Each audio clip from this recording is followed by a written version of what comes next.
Buenos días a todos nuestros seguidores de El Tiempo, bienvenidos a este Facebook Live en donde vamos a analizar junto con Eduard Soto, director de Internacional, y Diana Ricón, quien les habla de la sección internacional, las elecciones de ayer en Venezuela. Hola Eduard. ¿Qué tal, Diana? Un saludo para todos los navegantes del tiempo.com. Así como usted lo dice, son unas elecciones atípicas que tenían un ganador anunciado. Lo que no sabíamos era las circunstancias que iban a rodear esta elección y, por supuesto, dábamos por hecho cierta reacción de rechazo de gran parte de la comunidad internacional, que desde muchas semanas antes había dicho que no reconocía ni las elecciones en sí mismas como proceso electoral, ni tampoco el obvio resultado que iba a salir de ellas. Bueno, recordemos que Maduro ganó con 5.823.728 votos. ¿Sí? Esto fue una participación del 46%, alrededor de 8.6 millones de venezolanos de los 20 millones que estaban convocados. Y su rival más cercano, que era Henry Falcón, tuvo 21.1%. Lo primero que hay que decir respecto a esto, Diana, es que primero es probablemente la más baja participación electoral en Venezuela en muchísimos años, el 46,01%, que es el dato del Consejo Nacional Electoral. Sin embargo, la oposición, basada en algunas fuentes dentro del mismo Consejo Electoral, ha dicho que esta cifra no es la correcta, que la correcta no pasa de 30 a 32% de participación real, lo que deslegitima aún más la elección de Nicolás Maduro. Lo otro que también hay que decir respecto a las cifras que usted acaba de comentar, Diana, es que en comparación a las pasadas elecciones presidenciales, donde Maduro se impuso por apenas un puñado de votos a Enrique Capriles, el opositor de aquel entonces, por unos 200.000 votos, una cosa así, Maduro en estas elecciones de ayer obtuvo 1.200.000 votos menos, lo cual de alguna manera se explica por el deterioro de su imagen y su popularidad, aunque 1.200.000 pesos a la luz de los resultados y lo que estamos viendo, el deterioro de las condiciones de vida en Venezuela, es bastante menos de lo que se pudo haber esperado. Entonces, como vemos, es un panorama bastante complicado, pues si bien es cierto, Maduro ganó en la elección, las cifras no lo legitiman, y mucho menos la comunidad internacional, que cree que esto simplemente fue una farsa, entre comillas, o un fraude también, entre comillas. Además, las participaciones de las elecciones pasadas, como hablábamos, fue del 80%, es decir que esta vez la disminución fue casi de la mitad. O sea, si vamos a la cifra del CNE fue casi de la mitad, y si vamos a la cifra que probablemente es la real, estamos hablando de prácticamente 2/3 partes menos. Entonces, definitivamente las cosas no le salieron bien a Maduro en ese sentido, aunque también hay que decir que Maduro no necesita eso, es decir, él no necesita gran popularidad, él no necesita gran elección, con tal de que siga teniendo el apoyo del ejército, de las Fuerzas Armadas, de la Fuerza Armada Nacional del país bolivariano, pues él simplemente va a seguir cabalgando ahí en el poder, así las condiciones de vida estén tan absolutamente deterioradas como lo hemos podido observar. Bueno, y otro, digamos, de los perdedores, aparte de la oposición y en general el pueblo venezolano, fueron las encuestadoras. Como siempre ha pasado en los últimos tiempos en las encuestas en diferentes países frente a las elecciones presidenciales, y es que según Megaanálisis, una encuesta de mayo de este mes, Nicolás Maduro tenía una intención de voto del 15.3%, Henry Falcón del 6% y una abstención de casi 67%. Así es, lo que pasa es que yo creo, de alguna manera intento entender lo que está pasando con las encuestadoras en Venezuela, y es que este era un escenario político sui generis, un escenario político absolutamente normal, donde no había candidatos de peso de parte de la oposición, donde había un llamado muy fuerte a la abstención, y donde los electores un día antes de los comicios pues no sabían si ir efectivamente a votar o simplemente atenerse al llamado de abstención que había hecho la oposición. Había una especie de dilema. Finalmente, los chavistas salieron a votar, muchos menos de los que siempre votan, eso también hay que decirlo, y algunos opositores quizás influenciados por la división que hay dentro de la misma oposición, en donde mayoritariamente hubo un llamado a la abstención, pero también hubo ciertos sectores importantes que dijeron no, participemos, que si logramos una amplia votación de pronto podemos revertir de alguna manera la situación que en ese momento está viviendo Venezuela respecto al presidente Nicolás Maduro, pues así lo hicieron. Entonces el balance es bastante agridulce. Lo que hay que mirar es de ahora en adelante qué va a suceder porque tal como están las cosas, el presidente Maduro se va a eternizar hasta el 2025 y no sabemos si después va a continuar en ese proceso de reelecciones sucesivas, así como lo intentó el presidente Hugo Chávez Frías. Bueno, y también todo esto es en parte culpa de la misma oposición, por la división que se presentó. Además, varios analistas coinciden en que la figura de Henry Falcon, que era el opositor más cercano en las encuestas a Maduro, tampoco generó un entusiasmo, o sea, no logró mover masas, no logró que los venezolanos sintieran que los podría representar, que salieran a votar por él y pudieran haber revertido los resultados a favor de Maduro. Bien, la verdad sea dicha, Henry Falcón siempre se sintió dentro de las bases de la oposición como una especie de infiltrado. ¿Por qué un infiltrado? Porque él era un dirigente chavista que después se salió de las toldas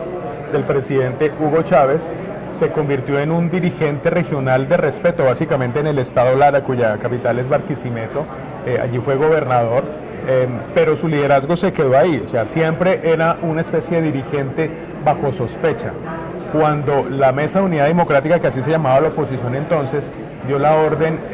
de no participar en los comicios y de pedir la abstención a los ciudadanos, Falcón rompió esa unidad, se presentó como candidato y algunos dirigentes opositores, como por ejemplo Chuvo Torrealba, terminaron apoyando las tesis de Falcón, en el sentido de que ellos decían, si logramos una abrumadora votación a nombre de Falcón, pues quizás podamos revertir el mandato de Maduro. Como lo hemos observado, eso no sucedió. Falcón apenas obtuvo un poco más de 1 millón de votos para finalmente, un poco antes de conocer los resultados, salir a decir que los desconocía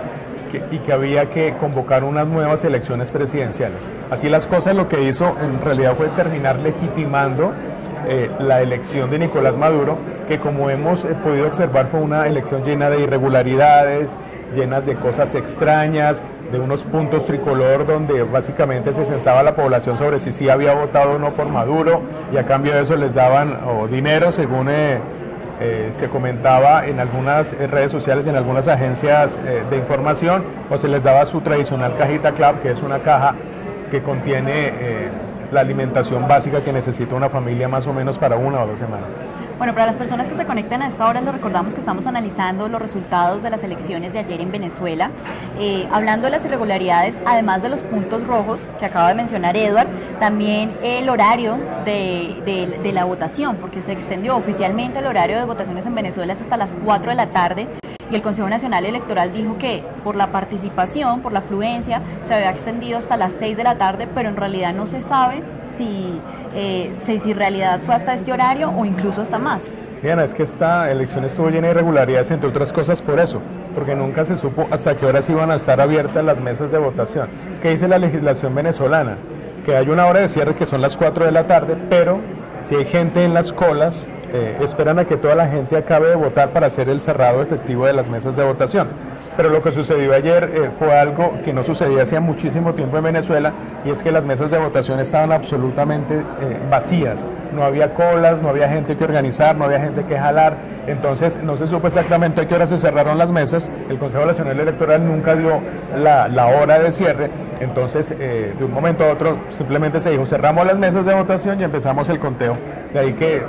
en un tiempo relativamente temprano, porque el Consejo Nacional Electoral no se destaca precisamente por dar los resultados temprano, se dio a conocer el 96,2% de los sufragios, que daban como resultado el triunfo de Maduro y su consiguiente reelección por 6 años más. Entonces, en las irregularidades tenemos los puntos rojos, en donde verificaban si las personas habían votado y les pedían el carné, que obviamente era para verificar la ideología y saber si eran chavistas o no, y darles algún tipo de pago, que era lo que se mencionaba, y que incluso estaban muy cerca de los puestos de votación, que eso tampoco se podía, estaba prohibido. Claro,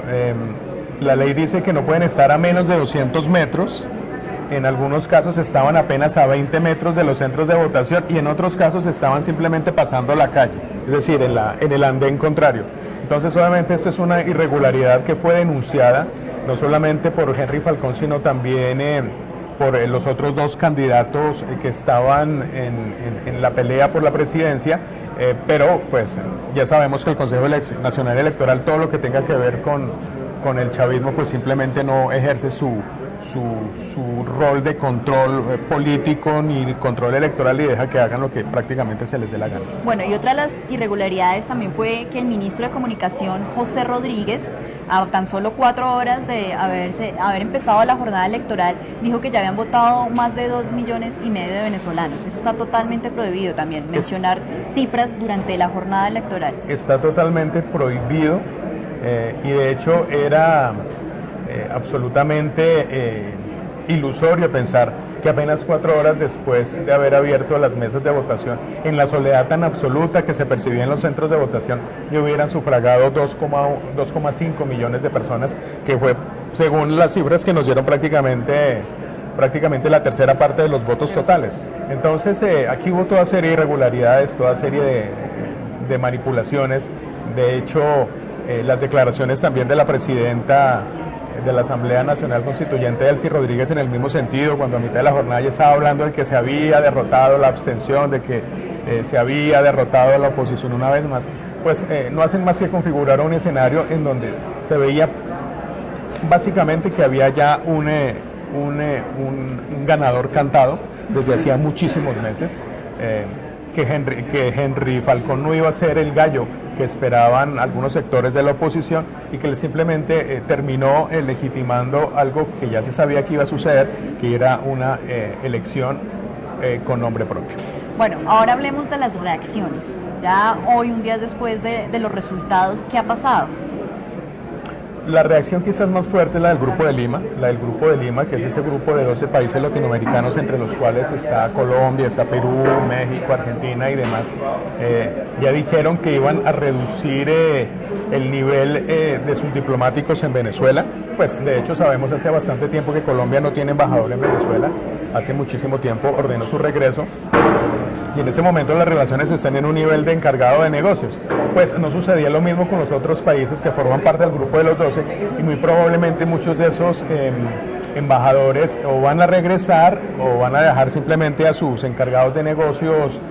liderando las misiones diplomáticas, pero sí se va a reducir un nivel esa participación diplomática. Eso por una parte. Por otra parte, muchos otros países, la Unión Europea, España, en particular Estados Unidos, ya habían dicho desde antes que no iban a reconocer el resultado porque consideraban esas elecciones ilegítimas. Entonces vemos un escenario en donde el presidente Nicolás Maduro se va a enfrentar a un aislamiento internacional aún mayor que el que ya tenía,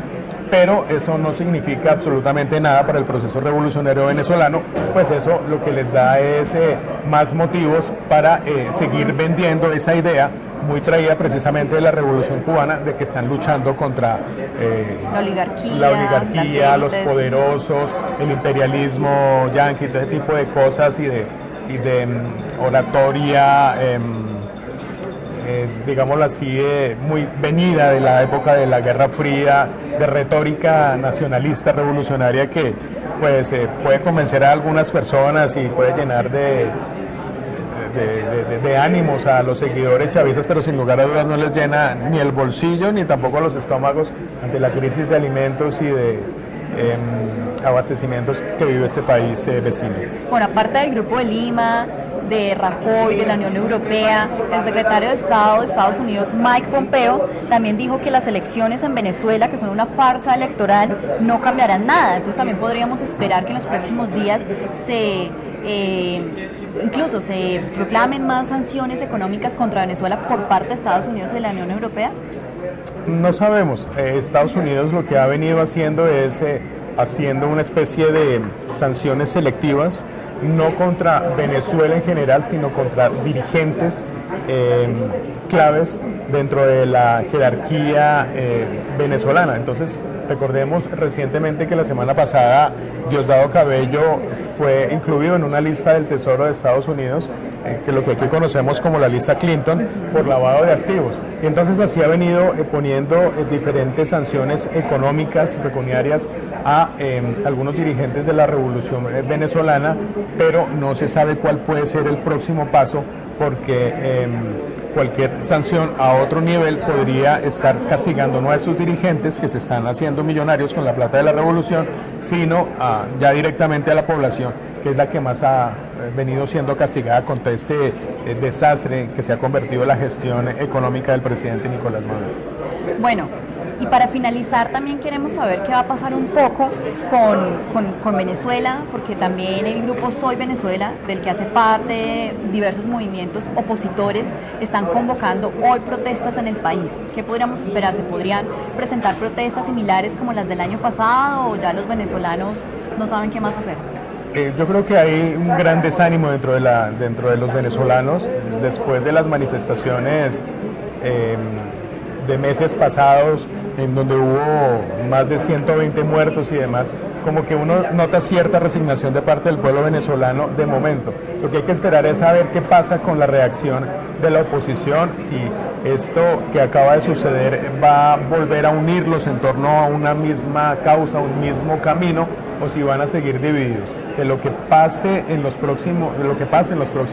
días o meses va a depender muy necesariamente de cuál va a ser el liderazgo que va a intentar asumir la oposición, porque lo que estamos viendo hasta este momento es un liderazgo de Maduro bastante deteriorado, bastante fraccionado,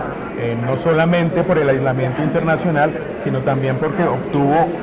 1.200.000 votos menos en comparación a su última elección, lo que sin lugar a dudas es una señal muy clara de que algo no está funcionando. Bueno, gracias a Edward, nuestro editor internacional, y a todas las personas que nos siguieron en este Facebook Live. Nos vemos en otra oportunidad.